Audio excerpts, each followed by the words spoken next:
Larry is a lifelong resident of Elwood, Illinois in Will County. He continues to farm property in this area with 3 of his 5 sons. The same work ethic required to reap a successful harvest also carries over into his work in public service in Will County. Larry's distinguished career in public service began in 1970 as a member of the Elwood School Board. In 1973, he was first elected as Jackson Township Supervisor, a position he held until December of 2004. On 2 separate occasions, he served terms as the member of the Will County Board, once in 1974 and again in 1992. He served as the Illinois State Senator representing the 43rd District from April 1997 to January of 2005. In this position, he represented a large portion of Will County and portions of Kankakee and Iroquois counties. As county executive of the fastest growing county in the state of Illinois and one of the fastest growing nationally, Larry believes it is vital that Will County take an active approach to responsible growth and development. He is committed to balancing economic development with preserving the quality of life. Larry is unable to be here with us today. His Chief of Staff, Nick Palmer, is here on his behalf. Nick?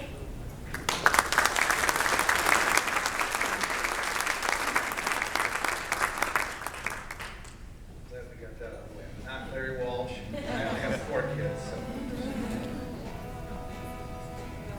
Thank you, Mary and Mike Paone, for your continued partnership with Will County. The Joliet Chamber of Commerce members and staff are a strong group of professionals dedicated to maintaining a vibrant business environment in Joliet and its surrounding communities. Will County government is also dedicated to working together to maintain a robust business climate. I've had more time this past year to spend with Mike and Mary, and I appreciate even more all the hard work that they do on behalf of the Chamber and our business community. It is my honor to present on behalf of County Executive Larry Walsh the state of the county to you today. Will County remains a diverse community that is only going to grow in the future. We are planning for our expected growth in a responsible way to continue the economic success while protecting our residents. This progress is only made possible by working in partnership with both public and private sectors. We believe these partnerships are strong here in Will County and are the key to our success. Today I will highlight just some of the success stories of the past year and touch on some of the challenges that remain ahead. On to the formal speech. Earlier this summer, Governor Pritzker visited Will County to announce the details of the Rebuild Illinois Capital Program, which will provide nearly $45 billion in funding over the next 6 years to communities across the state. Improvements in transportation, economic development, environmental programs, healthcare, and education will assist us in managing the projected growth of our county and promoting a strong economic environment. These are critical to our community, and we are working on each of these issues and many more. Will County is a critical part of the global transportation network. Many of the goods imported to the United States pass through our county. From the data in our community-friendly freight mobility plan, we know that 63% of goods passing through Will County did not originate here, nor will they end their travels here. Thus, we are a conduit for trade across the country and truly are at the crossroads of America with our many access points to interstates, railways, and waterways. Infrastructure investments we make will keep our residents safe and support our economy today and into the future. Key projects funded by the state include more than $1 billion to rebuild Interstate 80 from Ridge Road to Route 30. Multiple bridges along the 16-mile portion of this critical freight corridor will be upgraded, including aging and obsolete structures over the Des Plaines River, improved auxiliary lanes, and shoulders to increase capacity. Nearly $76 million is earmarked for reconstruction and widening of Jefferson Street between Cobalt Road in Joliet and River Road in Shorewood. More than $50 million will modernize Route 53 from Arsenal Road near Elwood north to Doris Avenue near Knoll Park in South Joliet. And more than $22 million will fund significant improvements to the Jefferson Street and Cass Street bridges over the Des Plaines River in downtown Joliet. And the good news keeps going with this week's announcement of several other local projects that are included in IDOT's 5-year multi-year plan, including construction of new I-55 interchanges at both Airport Road in Romeoville and at Route 126 in Plainfield. I-55 improvements between I-80 and Route 52 or Jefferson Street that include reconstruction of the Route 59 interchange, which is needed for the Rock Run Crossings project plan in Joliet. And I-55 improvements from Lorenzo Road to Route 129, including reconstructed interchanges. All of these projects, including the I-80 improvements, which were announced in June with a $45 billion Rebuild Illinois plan, are critical to both maintaining our quality of life for local residents and remaining economically competitive. With the release of the multi-year plan this week, we're looking forward to lots of good news for Will County. As with any major successful program like this, there are many people to thank. The efforts to bring funding back to our local areas involve both public and private officials, residents, and others all advocating for our needs. In the end, this shouldn't be about taking credit, but getting the job done for our residents. However, we do want to thank everyone who advocated for Will County communities. Will County communities continue to face the challenging task of balancing new development with the quality of life for local residents. It is true that new developments that continue to emerge across our county create new job opportunities both in construction and operation of the facilities. New tax revenues collected on these properties help reduce the burden to property taxpayers throughout our community. However, the proliferation of trucks on our state highways, county roads, and local arterial roads remain a significant challenge for all of us to confront. The County Executive's Office and the County Board have proactively been working to build on the work of our award-winning community-friendly freight mobility plan to implement more concrete and actionable steps to address the challenges of the intermodal fleet. We are actively working with local municipalities and the Will County Governmental League to establish more formal truck routing throughout the region to lessen the negative impacts of truck movements through residential areas. With a more proactive approach, the hope is future developments will be approved in areas where they can be supported by transportation infrastructure. This work must tie into local municipal comprehensive plans so that developments and corresponding infrastructure are integrated. This is not a revolutionary concept, but something that is long overdue, and we're working to change that today. Two studies that have focused on this work are the ongoing Joliet Intermodal Master Transportation Study that is evaluating in greater detail the existing infrastructure around the two intermodal facilities in South Joliet and Elwood. This project is a collaborative effort between IDOT, Will County, and the City of Joliet. And the findings from this work will be a tool that the county and other municipalities can then use to chase federal and state funding to assist with additional safety and infrastructure improvements. This collaborative approach and the finished work product will be a model to be used again in the future in other areas that may experience intermodal and trucking growth. Another effort nearby is a study being launched by the Chicago Metropolitan Agency on Planning, or CMAP, in conjunction with Will County and other stakeholders. CMAP, by law, plays a much larger role in overseeing infrastructure spending than ever before. This study is drilling down much further on the truck routing issue surrounding the I-55 area from the Bowling Green Romeoville area to Wilmington and then east to Route 45 on the Grange Road. This region is also experiencing massive truck growth, and we must continue to formalize the truck routing to reduce negative impacts with local residents. This is not only an economic development issue, but also a major safety issue. A second piece of this CMAP study is a more detailed analysis of land use planning. This has been one of the components that's been lacking in our region, and we are optimistic that getting both public and private partners together to really look at where we are and where we're going, we can chart a more positive future for our communities. Failure to do this work could lead us down a road that does not bode well for a higher quality of life for our residents. Will County has prided itself, the larger Will County community has prided itself in bringing all the players to the table to tackle these complicated issues with a demonstrated record of success. We are confident we will make progress. We will find a path to compromise that will be beneficial to our residents while still maintaining a strong economic position in the regional, national, and world economies. Stay tuned for more information on this critical work. Turning to air travel now, the Will County Board and the Will County Executive's Office have long advocated with many other stakeholders for improvements at Lewis University Airport in Romeoville. For a number of years, we've sought funding for an improved control tower to serve this critical airport through our federal agenda and our local efforts in Springfield.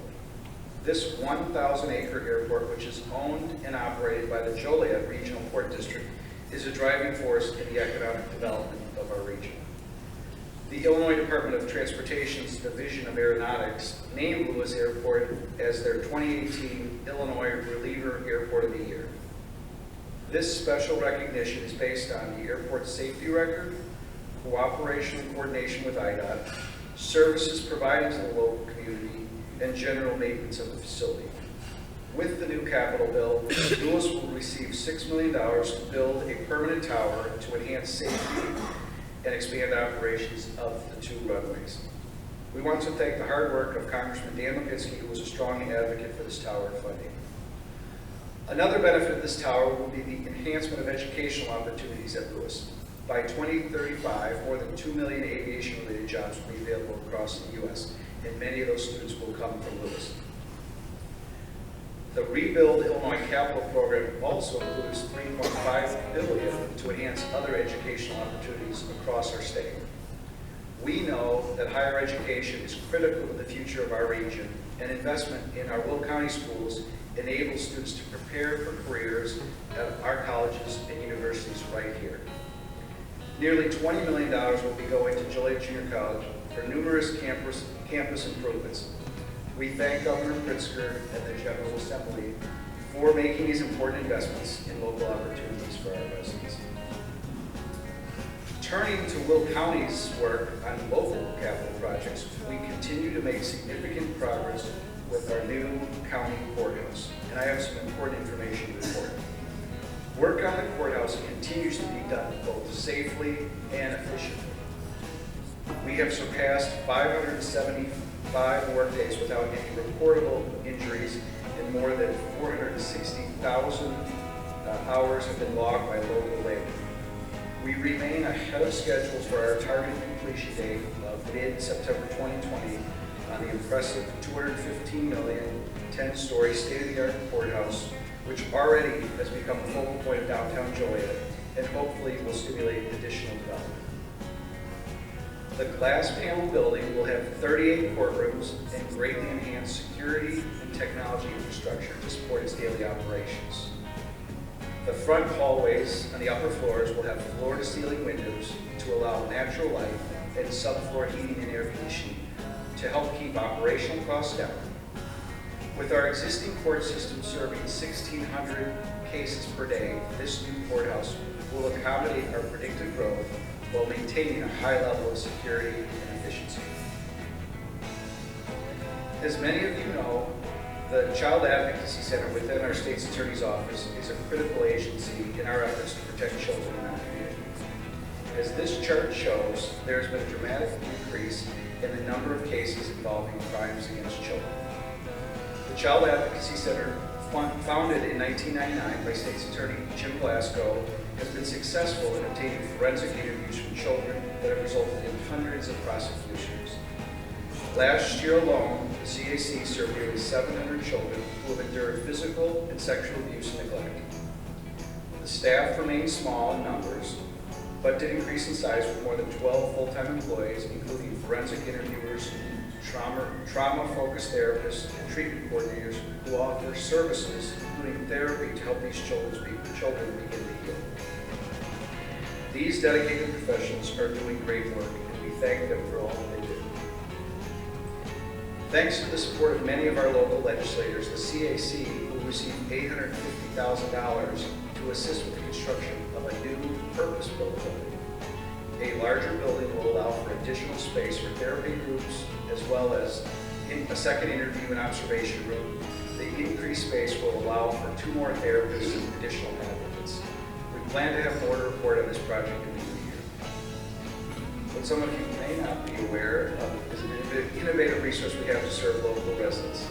The trio of therapy dogs, Kiwi, Molly, and Jackson, provide comfort to many individuals receiving county services, and we are glad to have them as part of our team.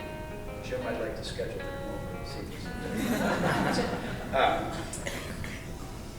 The rain earlier this year has not slowed the progress on 3 other critical capital projects. We are moving forward on the new animal control and EMA buildings on the public safety campus and our new health department building. The 6,000 square foot animal control building will enable our staff to more effectively serve the needs of our residents. Working with local veterinarians, we continue to support spay and neuter services and rabies vaccine programs. Over the past 10 years, our animal control has registered nearly 83,000 pets. The 11,000 square foot EMA garage will house the mobile command center and other emergency vehicles. Currently, 23 vehicles, including the command van and 7 generator trailers, are housed in a number of sites. Consolidating the storage of these important pieces of equipment makes financial sense and increases the efficiency of our response time. The new $32 million modern health department will serve our residents for years to come. The 2-story, 73,000 square foot building is scheduled for completion in July 2020. The existing health department was built in the 1920s and has surpassed its useful life for our fast-growing county. In 2018, our immunizations clinic delivered more than 6,000 vaccines to more than 3,600 clients.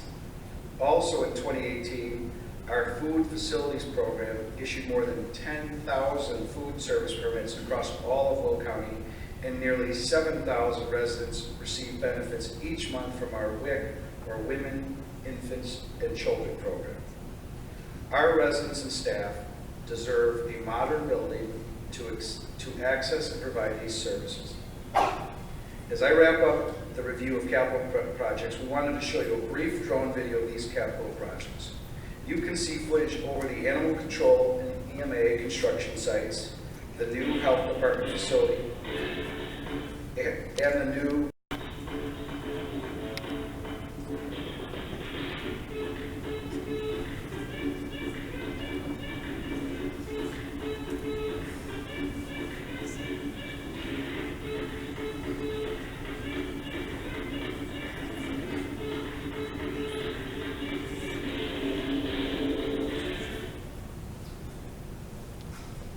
Will County has been a leader in green initiatives for many years.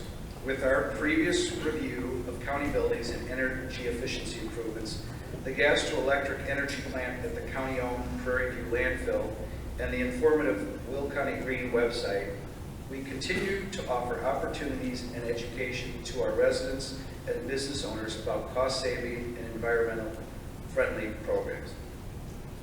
Earlier this year, Will County, along with other local governmental bodies shown here, adopted the Greenest Region Compact to access grants and other technical assistance to enhance sustainability efforts. Thus far, 81% of these communities are making progress towards the goals outlined in the compact, including encouraging the use of solar power and using energy-efficient practices in public facilities. In addition, Will County joined Cook, DuPage, and Kane counties to partner with the Midwest Renewable Energy Association and the Citizens Utility Board to coordinate a group purchase to offer reduced costs to residents who choose to install solar power. During the month of August, we held solar power hours in communities across the county to share this important information. The deadline was September 30th, and we are happy to report that more than 130 homeowners made the switch to solar power. You can reference this website on the PowerPoint to learn more information about switching to solar power. Looking to the future, we have 2 new projects that we will soon make available to our residents and local businesses. The first is Commercial Property Assessed Clean Energy, or CPACE, which is a new financing mechanism that enables low-cost, long-term funding for energy and water conservation projects. CPACE financing is repaid as a voluntary assessment on the property's regular tax bill. We have begun to investigate this innovative way to encourage additional energy efficiency projects in our county, and we look forward to bringing this concept forward to our county board very soon. Another innovative project we will bring forward soon involves our Prairie View landfill and the gas that is created due to the decomposition of the landfill garbage. A new process will enable the county to capture, clean, and then pump the renewable natural gas into the nearby national pipelines. This project offers the potential for a significant non-property tax revenue source that is much better for the environment. These efforts are part of our ongoing negotiations with our business partner, Waste Management, so please stay tuned for more information in the coming months. Will County has been employing green, sustainable efforts for many years, and we have no plans to slow down in the future. Affordable housing remains a challenge across the county. Through a grant from the National Association of Realtors and from the assistance from the local Three Rivers Association of Realtors, Will County is conducting a fair housing study in partnership with the City of Joliet and the Housing Authority of Joliet. We've collected nearly 1,000 surveys from residents asking for their input about housing options. We anticipate a draft of this report will be available very soon for public comment. The goal is to ensure affordable housing is available to all residents, and we appreciate the support we receive from the agencies listed here. Our studies have shown that many families in Will County struggle to maintain safe, affordable housing, and oftentimes the majority of their income goes to pay for rent or mortgages, which leaves little money for other important necessities. Housing and community development services often go hand in hand, and during the National Week of Housing this past summer, Congressman Bill Foster joined our staff on a tour of a few types of housing options in the county and some community organizations, including Cornerstone's Group Home for Boys with Disabilities in Crest Hill and the Forest Park Community Center in Joliet. We must continue to advocate to our legislators to protect federal funding for HUD and other community development programs. Without this necessary funding, more families will find themselves faced with homelessness. Will County has continued its work in addressing overdose deaths and in support for residents dealing with drug addictions.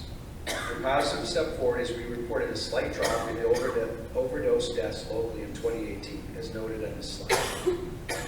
With a dramatic increase of fentanyl across the entire county, we have had to adjust our efforts to address overdoses. Through the efforts of Dr. Kathleen Burke, Director of Substance Use Initiatives, the Will County Sheriff's Department, local police departments, Will County Specialty Courts, our health department, and our many community partners, we are making progress. In 2018, we trained 1,400 more residents in delivering Narcan to overdose victims. Of the 76 Narcan deployments reported, 71 people were saved. Through the Warm Handoff program at St. Joseph's and Silver Cross Hospital emergency room departments, we have provided a timely linkage to substance use treatment after an overdose. Since January of this year, 150 patients accepted admission into treatment programs. We are working with Dr. Jennifer Bird in our federally qualified community health center to expand our medication-assisted treatment, or MAT program. 4 physicians have joined our health department to provide Vivitrol and Suboxone through this program to opioid use disorder patients, including pregnant women. We have also established an MAT program for people with a substance use disorder who were released from the county jail. To further facilitate linkages to treatment, we have added 5 more police departments for a total of 10 to our Safe Passage Network. The Safe Passage Network is a change from the past practices and now involves local police departments connecting overdose patients to medical care and ultimately treatment. These partnerships are saving lives and getting people onto a better path in life. With the renewal of our federal grant for the 4th year, we will continue these life-saving efforts. Our 157-bed skilled nursing care facility, Sunny Hill, continues to improve both in appearance and the approach to care. The long-term efforts to renovate this entire facility are now completed, and we have a beautiful home to care for our senior residents. Our staff continues the resident-centered care model in which residents make the majority of the decisions, including decor and menu planning. The employees of Sun Hill are dedicated to creating an environment that is home-like while providing superior medical care. There are many more positive stories to share about Will County's success, but time does not allow for this today. However, as I started today's remarks off by saying, the key to Will County's success as a community is that we work together to get the job done. It is not about who takes credit, because the big challenges we all face require that we all pull together to get that work done. When we are working with our partners in local government and the private sector, we have achieved many great things. I believe the future remains bright for our communities, and we are optimistic about what tomorrow will bring. On behalf of County Executive Larry Walsh, I would like to thank all of our partners in both the public sector and the business community, and especially our residents, all of whom are working together to keep Will County a great place to live, work, and raise their families.